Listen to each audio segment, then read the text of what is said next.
अविश्वास किंवा पाखंडीपणा ही मनाच्या निरोगीपणाची खूण आहे आनंद. मात्र स्वतः घालून घेतलेले नियम स्वतः काटेकोरपणे पाळले पाहिजेत.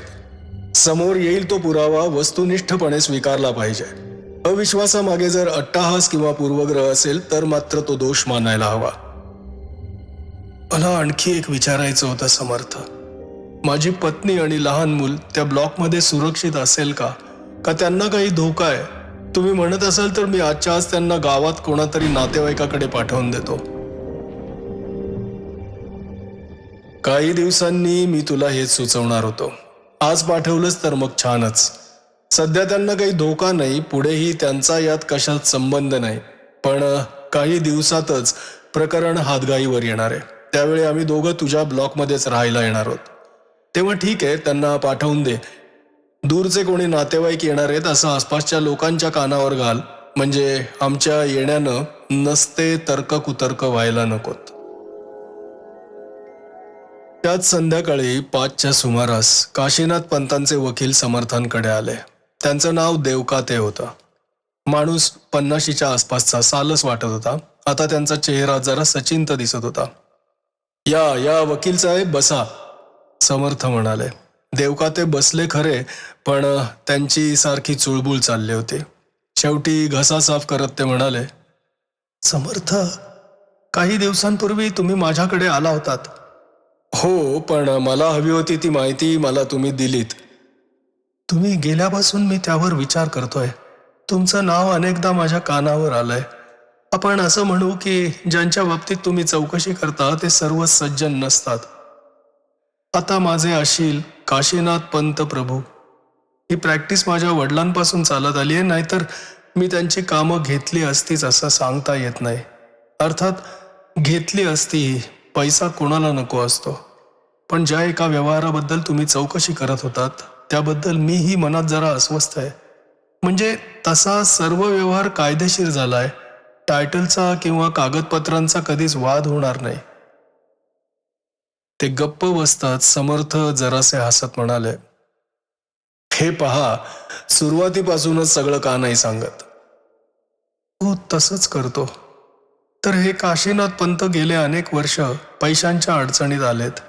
त्यांचं उत्पन्न मुख्यतः शेतजमिनी आणि इनामी या स्वरूपाचं होतं. इनामदारी रद्द झाली. कुळ कायद्याखाली बहुतेक साऱ्या शेतजमिनीही गेल्या आहेत.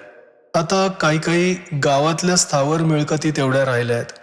त्यातल्याही त्यांना वर्षाकाठी 1-2 अशा विकून टाकाव्याच लागत होत्या. तेव्हा हा व्यवहार म्हणजे काही अपवाद नाही, फक्त जरासा मोठा आणि जरा विलक्षण. तुमची व काशीनाथ पंतांची शेवटची म्हणजे हा व्यवहार होण्यापूर्वीची गाठ केव्हा पडली होती? या प्रश्नानं देवकाते चांगलेच अस्वस्थ झालेले दिसले. त्याचं असं आहे समर्थ, स्वतःशीच मान हलवत ते थांबले. मी जुन्या वाड्याची रचना सांगतो. वाडा 3 मजली होता आणि 2 चौक होते.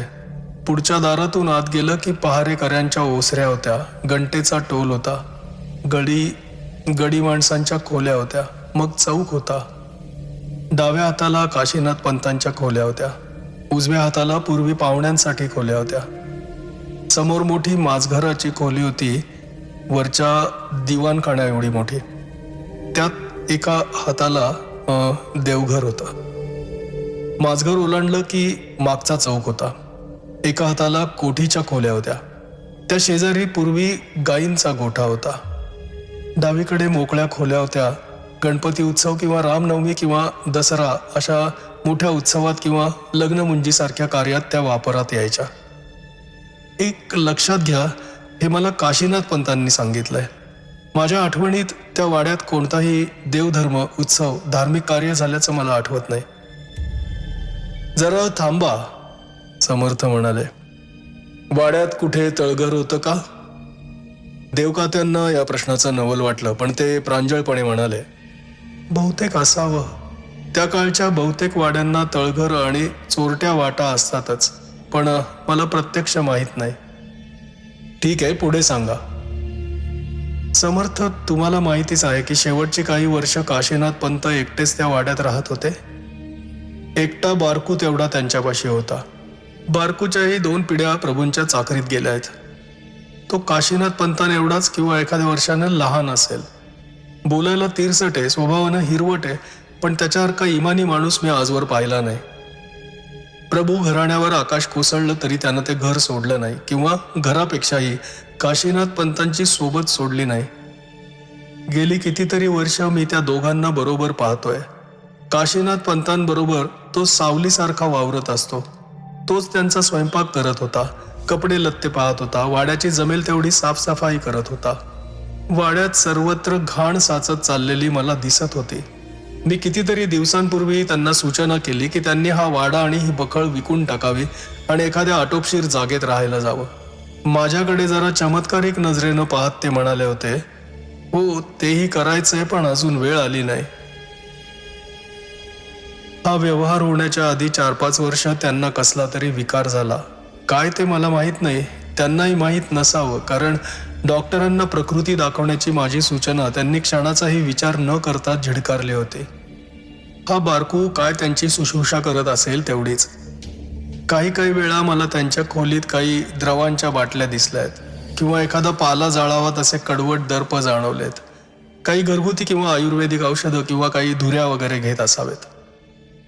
आराम कितपत पडला शंकाच होती, कारण त्यांना वाड्याबाहेर पडणं दिवसा गणिक मुश्किल होत चाललं होतं.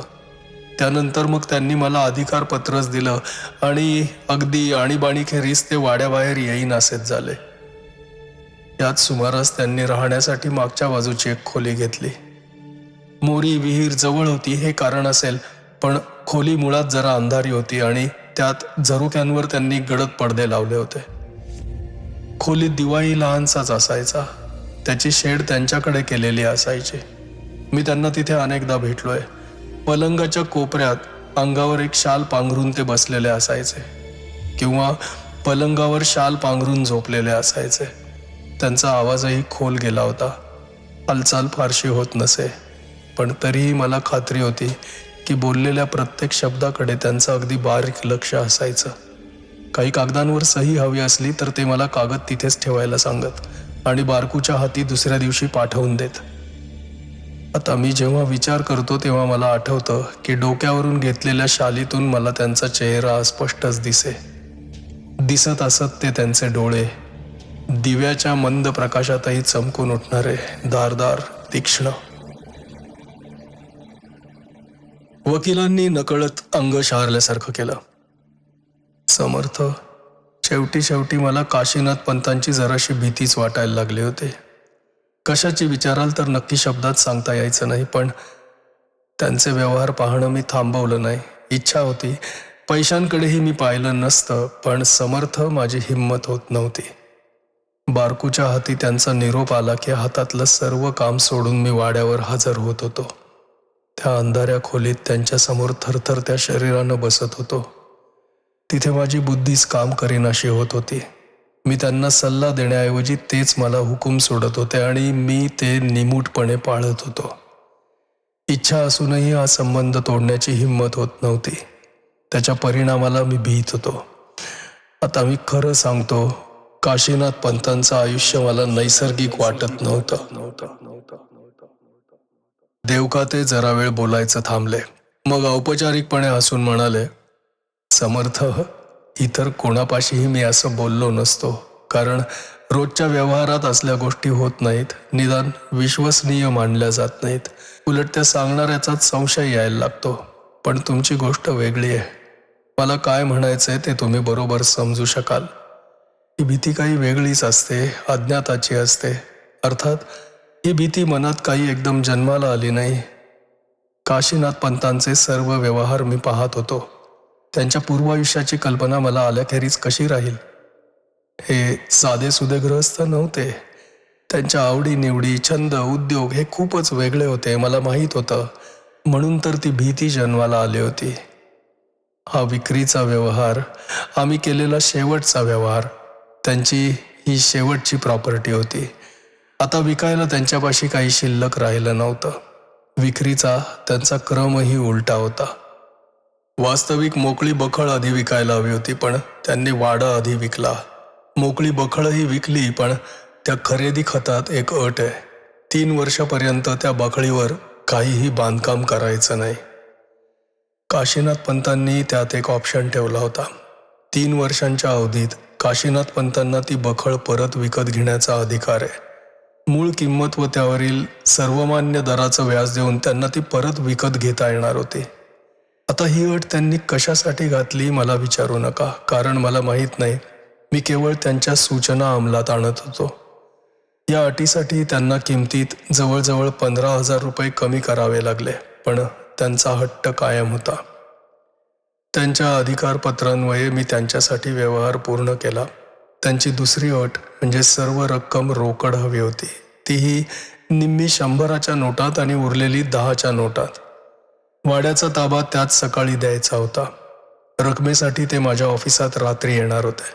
नंतर कुठे राहणार आहेत, जागेची काही सोय केली आहे का, हे वास्तविक मी त्यांना विचारायला हवं होतं, पण समर्थ ते विचारायची माझी हिंमतच झाली नाही. वाटलं तर मला भित्रा म्हणा, काहीही म्हणा, त्यांच्या प्रकृतीत सुधारणा व्हायच्याऐवजी ती खालावतच चालली होती. त्यांचा आवाज आणखी खोल गेला होता. हालचाली जवळजवळ थांबल्या होत्या, पण त्यांच्या डोळ्यातलं तेज काही कमी झालं नव्हतं, उलट वाढलंच होतं. असं वाटे की शरीरातल्या सर्व अवयवातली शक्ती आत आत खेचली जाते आणि आता ती शेवटी त्या 2 डोळ्यात एकवटतीये. डोळ्यांना एक विलक्षण चकाकी आली होती. काही वेळा तर वाटे की हे जरा जर्जर काशीनाथ पंत स्वतःच्याच एखाद्या खाजगी कोटीवर खुश होऊन स्वतःशीच हसतायत. पण या एका भेदरलेल्या माणसाच्या शुद्ध कल्पनाही असतील. आणि समर्थ, आता ती त्यांची शेवटची भेट, ज्या भेटीसंबंधी तुम्ही मला प्रश्न विचारत होतात, ज्या भेटीसंबंधी मी तुम्हाला सांगायला आलो आणि त्याआधी एवढं रामायण सांगितलं. देवकाते खरोखरच अस्वस्थ झाले होते. खिशातल्या रुमालानं ते वारंवार आपला चेहरा, गळा, मान पुसत होते. संध्याकाळपासूनच मी त्यांची वाट पाहत होतो. एवढी मोठी रक्कम म्हणजे उरावर एक ओझंच होतं. रात्री 8 वाजले आणि ते आले नाहीत, तशी माझी घालमेल व्हायला लागली. बरं, ते कुठे राहत होते हेही मला माहीत नव्हतं. शेवटी 8:15ला बारकू वर माझ्या ऑफिसात आला. काशीनाथ पंत आले होते, वर येत होते, पण खोलीतला मोठा दिवा मालवून टाकायची त्यांची सूचना होती. मी मोठा दिवा मालवला, फक्त माझ्या टेबलावरचा दिवा चालू ठेवला. त्याच्या शेडमुळे फक्त टेबलवरच प्रकाश पडत होता, बाकीची खोली अंधारात होती. बारकू दाराच्या आत एका बाजूस उभा राहिला. आम्ही दोघं काशीनाथ पंतांची वाट पाहत होतो. मी काहीच बोललो नाही. बोलण्यासारखं काही नव्हतंच. एकदा ही रक्कम त्यांच्या ताब्यात दिली की मी सुटणार होतो. बारकू तर तसा तुसडाच होता. तेव्हा खोलीत शांतता होती आणि त्या शांततेत मला ती जिन्यावरची पावलं ऐकू आली. पावलं अडखळत पडत होती. चढणारा माणूस वारंवार थांबत होता. अर्थात ते काशीनाथ पंतच असले पाहिजे. मी स्वतःला विचारलं, गेल्या किती दिवसात आपल्याला काशीनाथ पंत त्यांच्या खोलीबाहेर दिसलेत, किंवा अगदी खोलीतही पलंगावरून उतरलेले दिसलेत. त्यांचा असाध्य आजार पाहता ते इथपर्यंत आले हेच नवल म्हटलं पाहिजे. असा मी विचार करत असतानाच ते खोलीत आले. एकदम आत आले नाहीत. दाराच्या आतच काही वेळ थांबले. मी त्यांना असं उभं कितीतरी दिवसांनी पाहत होतो. ते विलक्षण कृश झाले होते आणि त्यानंच असेल, माझ्या आठवणीतल्यापेक्षाही ते जास्त उंच वाटत होते. त्यांनी अंगात लांब काळा कोट घातला होता, डोक्याभोवती मफलर गुंडाळला होता. दिसत होते ते त्यांचे डोळे फक्त, बाकी सर्व काळ्या कपड्यात झाकलं होतं. ते सावकाश सावकाश पुढे आले आणि टेबला समोरच्या खुर्चीवर बसले. त्यांना आधार द्यायला बारकू पुढे आला होता. त्यांना हालचालींना होत असलेला त्रास पाहून मी त्यांना म्हटलं, काशीनाथ पंत, मी स्वतःच नसतो आलो का पैसे घेऊन? तुम्ही उगाच तसदी घेतलीत. मी आलो असतो. ते माझ्याकडे निरखून पाहत होते. ते काही बोलले नाहीत, पण त्यांचं सर्व शरीर कापत होतं असं मला वाटलं. मग मला समजलं की ते स्वतःशी हसत होते. विनोद काय होता ते मला कळलं नाही. त्यांचं हसणं मला आवडलं नाही. मनात काही काळ दबून राहिलेली भीती पुन्हा एकदा उफाळून वर आली. आता त्यांनी आपला एक हात कोटाच्या खिशातून काढून टेबलवर ठेवला. त्या हातात मी तयार करून दिलेली पावती होती. त्या काळ्या बाहीतून बाहेर आलेला काटकीसारखा तो कृश हात किती सफेद दिसत होता. मला माझी नजरच त्या पंजावरून काढवेना. मग मी ती पावती घेतली. घेताना त्यांच्या हाताचा अगदी ओझरता स्पर्श झाला. अगदी गार, अगदी निर्जीव त्वचा. समर्थ, तुम्हाला सांगतो, मी मोठ्या मुश्किलीनं स्वतःवर ताबा ठेवला. हे काशीनाथ पंत केव्हा एकदाचे जातात असं मला झालं होतं.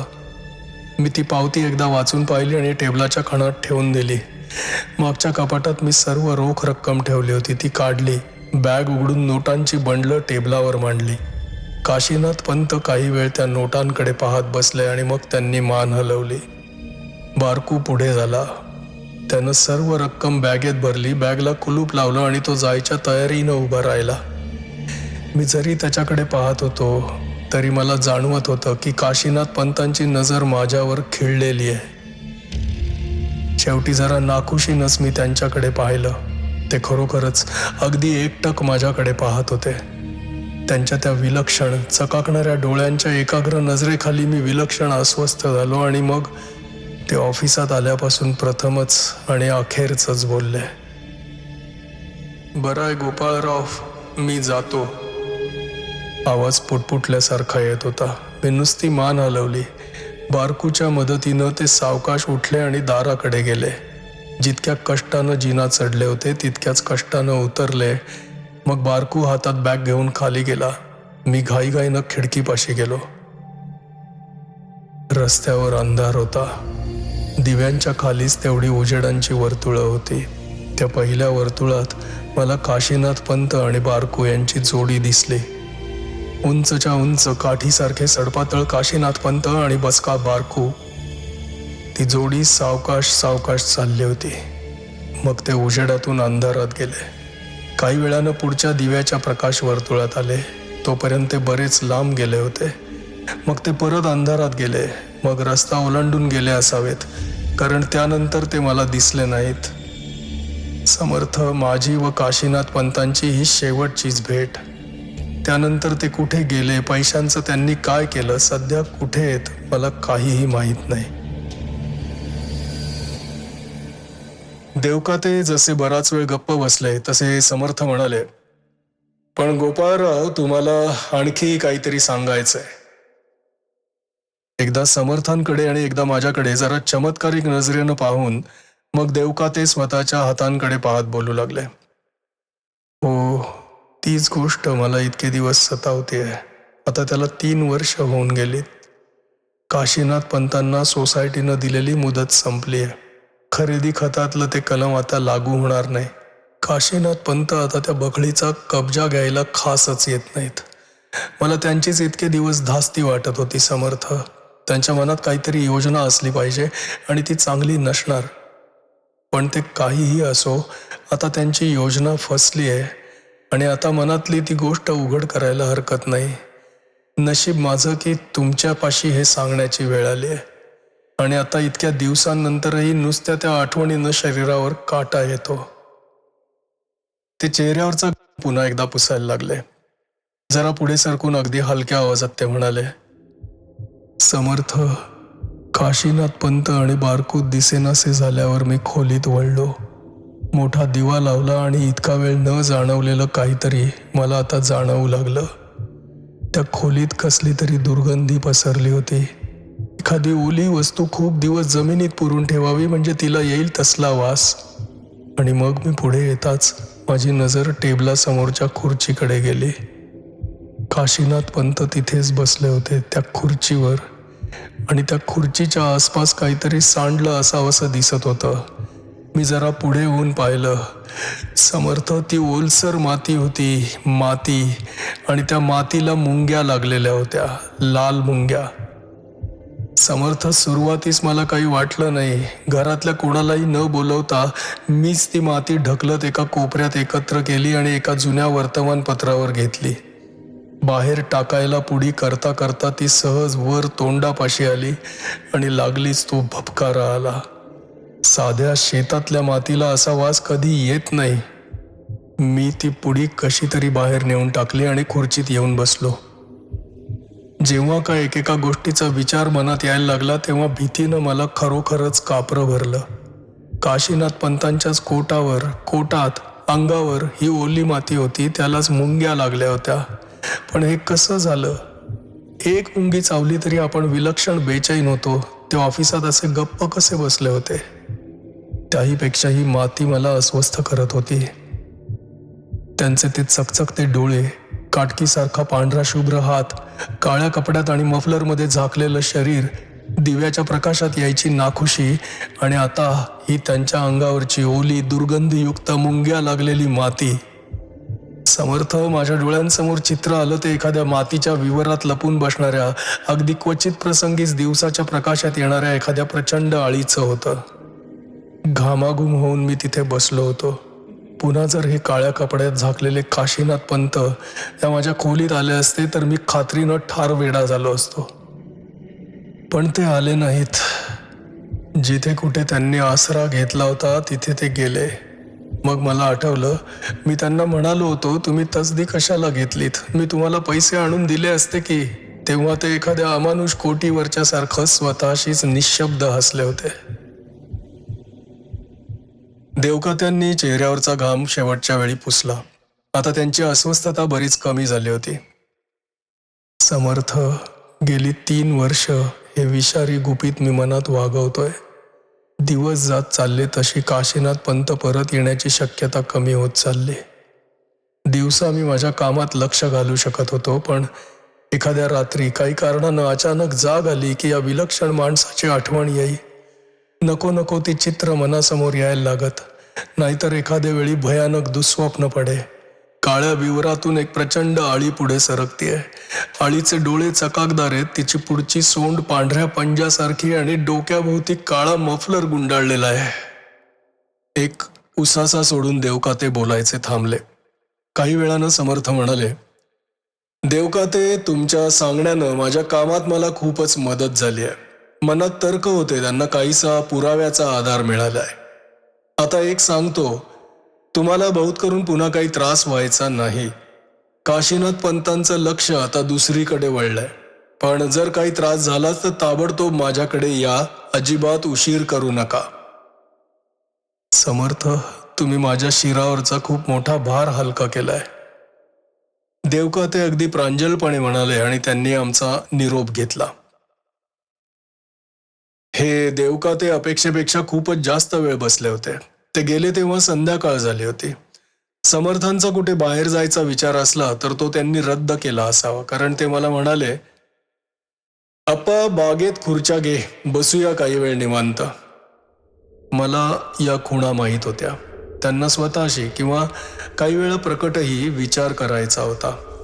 आतले दिवे मालवून मी बाहेर खुर्च्या मांडल्या. हवेत जरासा गारठा आला होता. बागेतल्या झाडाखाली तर तो जास्तच जाणवत होता. वर आकाश निरभ्र होता. एक एक चांदणी आकाशाच्या निळसर काळ्या पटावर उमटायला लागली होती. रात्रीच्या या अवाढव्य पसाऱ्याला अनेक रूपं होती. एखाद्या वेळी स्थळात लक्षावधी योजनं दूर दूर आणि काळात लक्षावधी वर्ष मागे मागे जाणाऱ्या चांदण्यांच्या अवाढव्य पसाऱ्यात मन हरखून जाई. मनाला कसली तरी विलक्षण ओढ लागे, कसली तरी हुरहुर लागे, कसली तरी अनामिक हाक मनावर मोही निघाले. नाहीतर एखाद्या वेळी शिरावर उलटा झालेला कोट्यवधी चांदण्यांनी चमकणारा हा आकाशाचा घुमट जीव दडपून टाके. वाटे की हा भार यापुढे क्षणभरही सहन होणार नाही. तर कधी दृष्टी या बाह्य रूपाचा छेद करून आतपर्यंत पोहोचत असे. आणि मला अनुभवानं माहीत झालं होतं की हा सगळा जरतारी पडदा देखाव्यासाठीच आहे. या मनोहारी आवरणामागे रहस्यमय रात्र आहे. काळोखाच्या काळ्या रेषांवरून सरसरत येणाऱ्या अनेक शक्ती आहेत. मानवाचं शरीर, मानवाचं मन यांचा ताबा मिळवण्यासाठी या दुष्ट शक्ती अहोरात्र धडपडत असतात. मला माहिती आहे, कारण समर्थांनी स्वतः या संघर्षात अनेक वेळा भाग घेतलाय आणि ही वेळही त्याला अपवाद ठरणार नव्हती. काय अप्पा? समर्थांचा आवाज आला. अंधारात त्यांची बाह्याकृतीच तेवढी दिसत होती. वकील साहेबांची हकीकत मोठी विलक्षण होती, नाही का? पण तुम्ही अविश्वसनीय म्हणत नाही समर्थ. नाही, कारण त्यांच्या सांगण्यात सत्याचा थोडा बहुत अंश आहे. त्यांच्या आणि या काशीनाथ पंतांच्या शेवटच्या भेटीबद्दल मलाही उत्सुकता होती. पण का? आश्चर्य संपत नाहीत. मी म्हणालो होतो, आठवतं? काशीनाथ पंतांच्या विलक्षण कारस्थानातला वकिलांची भेट हाही एक भागच होता. मला तर काही कळतच नाही समर्थ. आपल्याला प्रत्यक्ष काय काय माहीत आहे ते पाहू. काशीनाथ पंत हे एकटेच राहिले होते. पैशांची गंगा आटली होती. कसला तरी असाध्य आजार झाला होता. आणखी माहिती, वामपंथी उपासनांचे ते साधक होते. आता आपले तर्क, दुर्जनांची शारीरिक सुखोपभोगांची लालसा कधी कमी होत नाही. काशीनाथ पंतही याला अपवाद नसणार. त्यांचं हे शरीर व आयुष्य आता आपल्या अंताकडे चाललं होतं. तेव्हा इच्छा आयुष्य सुखी व दीर्घ करण्याची, पण हे शरीर त्याला उपयोगी नाही. तेव्हा मार्ग दुसरं शरीर उपलब्ध करून घेण्याचा. आणि आप्पा, त्यासाठी काही अघोरी मार्ग आहेत. फक्त जितकं मोठं बक्षीस तितकी त्याची किंमतही जास्त. ती किंमत काशीनाथ पंतांनी मोजली आहे. मी एवढ्यातच सर्व काही सांगत बसत नाही, पण आनंदला पडणारी स्वप्न आणि आज त्या वकिलांनी सांगितलेली हकीकत, माझ्या मते या सर्वांमागे एक स्पष्टीकरण असू शकतं. पण खात्री करून घेतल्याखेरीज शब्द कशाला वाया दवडायचे? आपण आज रात्री पाहणारच आहोत. आज रात्री? मी नवलानं विचारलं. होय, आज रात्री, समर्थ शांतपणे म्हणाले. माणसाची अभिलाषा त्याला कोणत्या खालच्या पायरीपर्यंत नेते हे तू आज पाहशील. ज्या गोष्टी मी आजवर केवळ ऐकत होतो आणि ज्यांची तुला कल्पनाही नसेल, अशा काही गोष्टी आज तुला पाहायला मिळणार आहेत. मग आज आनंद कीर्तीकर प्रकरणाचा शेवट होणार तर नाही. मला आधी अंदाज घ्यायला हवा. प्रतिपक्षाला कमी लेखण्याची चूक मार्तंडच्या वेळी माझ्या हातून एकदा झाली होती. पुन्हा ती होणार नाही. आधी पाहू, मग योग्य ती तयारी करू आणि मग आपलं सामर्थ्य पणास लावू. तुला मी 11च्या सुमारास हाक मारीन, असं सांगून समर्थ त्यांच्या खोलीत गेले होते. मी काहीतरी वाचत, मधूनच पुस्तक बाजूला ठेवून सध्याच्या प्रकरणाचा विचार करत वेळ काढत होतो. समर्थ काय करत असतील याची मला कल्पना होती. अशा तपासाच्या मोहिमेवर निघण्याआधी ते स्नान वगैरे करून काही वेळ ध्यानधारणेत घालवत असत.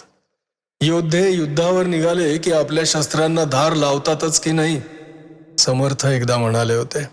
मग हे आपलं मानसिक युद्धच आहे आणि त्यासाठी आपलं जे शस्त्र आहे ते ताऊन सुलाखून शुद्ध करून परजून घ्यायला नको का? त्यासाठीच ही काही क्षणांची एकाग्र साधना. 11च्या सुमारास आम्ही बाहेर पडलो. संध्याकाळी जरासा जाणवणारा गारठा आता चांगलाच वाढला होता. जमिनीलगत 1-2 फुटांचा पांढरट धुक्याचा थर होता. पहिली दिसली ती टॅक्सी पकडून आम्ही आनंदच्या बिल्डिंगपाशी पोहोचलो. टॅक्सी निघून जाईपर्यंत समर्थ तसेच उभे होते. मग त्यांनी खिशातून एक लॉकेट काढलं आणि मला ते गळ्यात घालायला सांगितलं. त्या लॉकेटचा हाताला स्पर्श होताच परिस्थिती मला स्वतःला येऊन भिडल्याची जाणीव झाली. प्रत्येक प्रकरणात असा एक क्षण येतो की जेव्हा माझी साध्या प्रेक्षकाची तटस्थ भूमिका संपते आणि मी प्रत्यक्ष मनानं आणि शरीरानं त्या प्रकारात गोवला जातो. आनंदच्या बिल्डिंगच्या मागच्या बाजूकडे जाता जाता समर्थ म्हणाले, अप्पा सावध रहा.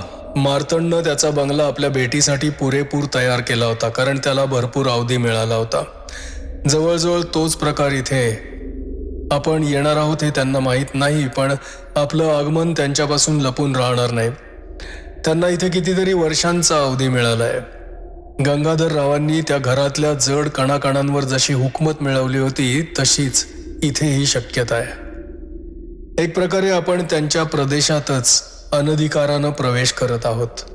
नीच शक्ती कोणत्या रूपानं आणि कोणत्या मार्गानं येतील सांगता येत नाही, तेव्हा सावधान. आनंदची सर्व इमारत अंधारात होती, पण आता समर्थांनी रस्ता घेतला होता तो मागच्या मोकळ्या बखळीकडे जाणारा होता. गेली बरीच वर्ष ती पडीक अवस्थेत पडली होती. गवत, तण, झाड झुडपं माजली होती. काटे कुठे असणार, खाचा खळगे असणार, दगड गोटे असणार. तेव्हा आम्ही जरा सांभाळूनच चालत होतो. बखळ सुमारे 1.25 एकर विस्ताराची असावी. समर्थ अधूनमधून थांबून मागच्या इमारतीकडे पाहून जागेचा अंदाज घेत होते. एक गोष्ट माझ्या ध्यानात आली. इमारतीच्या मागच्या बाजूच्या जाळीच्या दरवाजाच्या बरोबर समोरच्या दिशेनं ते चालले होते. त्या पहिल्या रात्रीही इमारतीच्या दारापाशी उभे राहून ते असाच समोरचा वेध घेत होते. अर्धी अधिक बखळ ओलांडल्यावर ते पायाखाली जरा बारकाईनं पाहू लागले. ते काय शोधत होते याची मला काहीच कल्पना नव्हती, पण त्यांना जे काही हवं होतं ते दिसलं नाही. ते पुढे पुढे चालत राहिले. वाटेत एक डबराचा ढीग लागला. कधी काळी इथे लॉरी मोकळी केली असावी आणि ते विसरूनच गेलं असावं. दगडात माती होती, मातीत गवत उगवलं होतं. तो ढीग ओलांडून आम्ही पुढे गेलो. समर्थांनी मागे वळून पाहिलं आणि ते त्याच क्षणी थांबले. माझ्या खांद्याला स्पर्श करून त्यांनी एक बोट ओठावर ठेवलं आणि दुसऱ्या हातानं त्या ढिगाकडे पाहायची खूण केली. मला त्या जागेत काहीही वेगळं दिसलं नाही. जास्तीत जास्त एवढंच की इथले दगड जरा उशिरा टाकले असावेत, कारण त्यांच्यात माती गवत नव्हतं. समर्थांनी एकवार चारही बाजूंना पाहिलं. आम्ही अगदी एकटे होतो. हमरस्ता पार दूर राहिला होता. एखाद्या तुरळक वाहनाचा प्रकाश क्षितिजावरून जात होता. त्याच्या इंजिनाची अस्पष्ट गुणगुण कानापर्यंत पोहोचत होते. बाकी इतर मानवी वावराची दुसरी कोणतीही खूण नव्हती. वर निळसर काळ्या आकाशात चंद्राची एक अस्पष्ट कोर तरंगत होती. मध्येच पांढऱ्या ढगा आड जात होते. असंख्य चांदण्यांचा अर्धचंदेरी प्रकाश त्या निर्जन निस्तब्ध देखाव्यावर ओसंडत होता. आम्ही अगदी एकटे होतो. समर्थ हलकेच म्हणाले, अप्पा, मी यातला एक एक दगड देतो. तो तू पलीकडे अजिबात आवाज न करता ठेव. अजिबात आवाज करू नकोस. काही खास हेतूशिवाय ते काहीही करणार नाहीत ही माझी खात्री होती. फक्त मला त्यांचे हेतू काही वेळा अगम्य असतात, म्हणून त्यांच्या कृती रहस्यमय वाटतात. पण त्यांचा शब्द बिन तक्रार पाळण्याचा शहाणपणा मी फार पूर्वी शिकलोय. तेव्हा ते त्या ढिगातला एक एक दगड उचलून माझ्या हाती देऊ लागले, तसा मी तो प्रत्येक दगड जरा अंतरावर अगदी अलगद नेऊन ठेवू लागलो. उजव्या हाताला दगडांचा एक लहानसा ढीग तयार झाला. तरीही समर्थ थांबत नव्हते. ते ज्या जागेवरून दगड उचलत होते तिथे आता एक लहानशी गुहा तयार झाली होती. मनात पुन्हा एकदा विचार आला, त्यांनी नेमकी हीच जागा का निवडली आणि या पुरातन ढिगाखाली काय सापडण्याची ते अपेक्षा बाळगून होते. मला जर काही कल्पना असती तर. माझे विचार एकदम थांबले. समर्थ थांबले होते. खाली बसून समोर पाहत होते आणि मीही त्यांचं अनुकरण केलं. आणि मग मला ते दार दिसलं. दार लाकडी असावं, 3x2चं वाटत होतं आणि ते जमिनीत सपाट बसवलं होतं. जमिनीखाली जाणाऱ्या वाटेचं दार. आता हे दार इथेच असणार हे समर्थांना समजलं कसं? पण आता नवल करत बसायची वेळ नव्हती. समर्थ दाराची फ्रेम हातानं तपासून पाहत होते. दुसऱ्या हातानं खिशातून त्यांनी तेलाची लहानशी बाटली काढली होती. दाराच्या बिजाग्रे हाताला लागताच त्यांच्यात त्यांनी तेलाचे 2-2 थेंब सोडले आणि तेल मुरायला जरा वेळ जाऊ दिला. दार बाहेर उघडणारं होतं आणि त्याला बाहेरच्या बाजूनं खिट्टी, कडी, बोल्ट असं काही नव्हतं. एका बाजूस एक लहानशी खाच होती. तिथे बोट घालून समर्थांनी दार हलकेच वर उचललं आणि मग त्याखाली हाताचा पंजा घालून सर्व दार सावकाश वर उचललं आणि पूर्ण उघडून अलगद बाहेरच्या दगडावर टेकवलं. दार उघडताच मधल्या त्या काळ्या विवरातून अगदी ओकारी आणणाऱ्या दुर्गंधीचा एक भपकारा आमच्या तोंडावर आला. अगदी हातात नाक धरून आम्हाला मागे सरावं लागलं. देवकाते वकिलांनी वर्णन केलेली ती दुर्गंधी आणि ओली माती मला साहजिकच आठवली. आणि काशीनाथ पंत प्रभू आणि आनंद कीर्तिकरची विलक्षण स्वप्न. हा प्रकार होता तरी काय? काही अडाणी अंदाजाखेरीज मला इतर कशाचीही कल्पना नव्हती.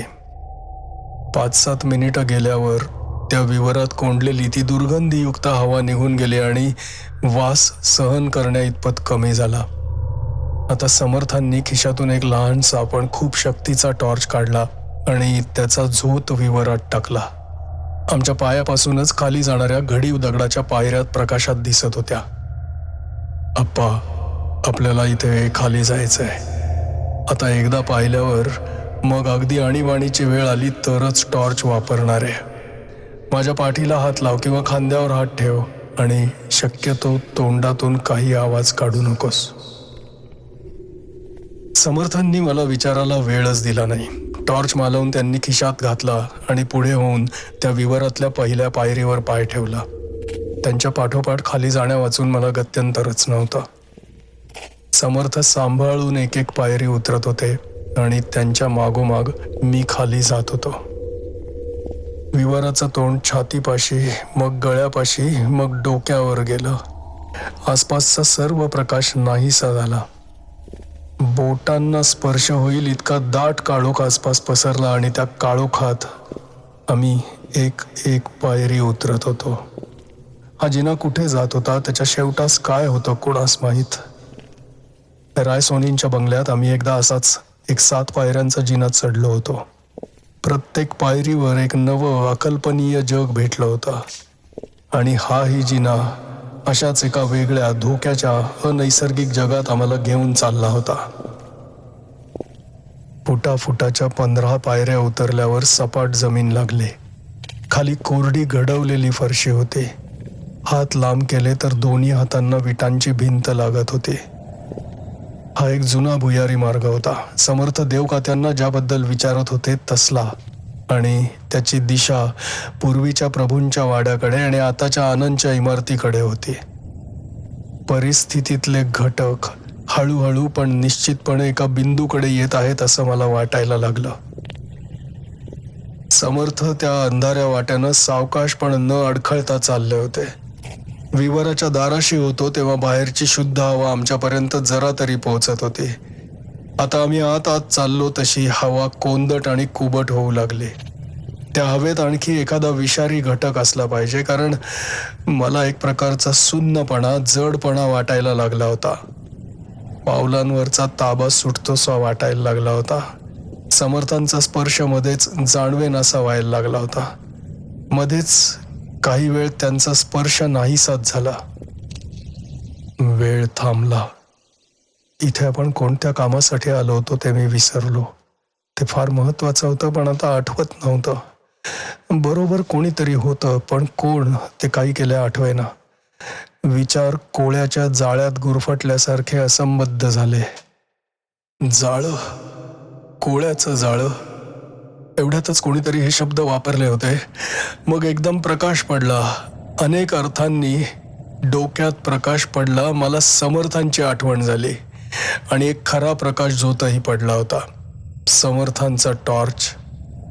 इतका वेळ आम्ही इतक्या गुडूप अंधारात होतो की तो लहानसा झोत एखाद्या सर्च लाईट सारखा वाटत होता, पण कोण चुकीचा वाटत होता, वरून खाली पडल्यासारखा. मग माझ्या ध्यानात आलं. मी खाली फरशीवर पडलो होतो आणि समर्थ माझ्यावर ओणवे होऊन मोठ्या चिंताग्रस्त चेहऱ्याने माझ्याकडे पाहत होते. मी डोळे उघडताच ते म्हणाले, अप्पा, अप्पा शुद्धीवर आलास का? Thank God. पण समर्थ, मी जड जिभेनं बोलण्याचा प्रयत्न केला. माझ्या खांद्याखाली हात घालत ते म्हणाले, अप्पा, आधी उठता येतंय का बघ. त्यांच्या आवाजात मला एक वेगळीच चिंता मिश्रित आतुरतेची छटा जाणवली. मी उठायचा खरोखरच प्रयत्न केला, पण हात पाय, सर्व शरीरच जणू शिशाचं बनलं होतं. शरीराचे स्नायू एक तसूभरही हलवेनात. ठीक आहे, समर्थ एका वेगळ्याच आवाजात म्हणाले. अप्पा, माझ्याकडे पहा. मी नजर त्यांच्या चेहऱ्यावर वळवली. त्यांच्या चेहऱ्यावर टॉर्चचा प्रकाश पडला होता आणि मागे गुडूप अंधार होता. त्या काळ्या पार्श्वभूमीवर त्यांचा चेहरा एका वेगळ्याच दीप्तीनं तळपत होता. त्या सतेज चेहऱ्यातही त्यांचे डोळे काही एका वेगळ्याच तेजानं झळाळत होते. समर्थ बोलत होते, मी ऐकत होतो, पण त्याच वेळी मनाच्या एका भागानं विचार करत होतो. समर्थ असे उत्तेजित का झालेत?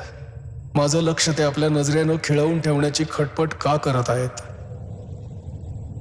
अप्पा, समर्थ विलक्षण प्रभावी आवाजात बोलत होते.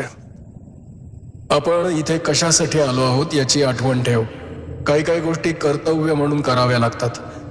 लौकिक अर्थानं त्यांचं मोल करताच येत नाही. स्वतःपुरता विचार केला तर ती किंमत कदाचित अवास्तवही वाटण्याची शक्यता आहे.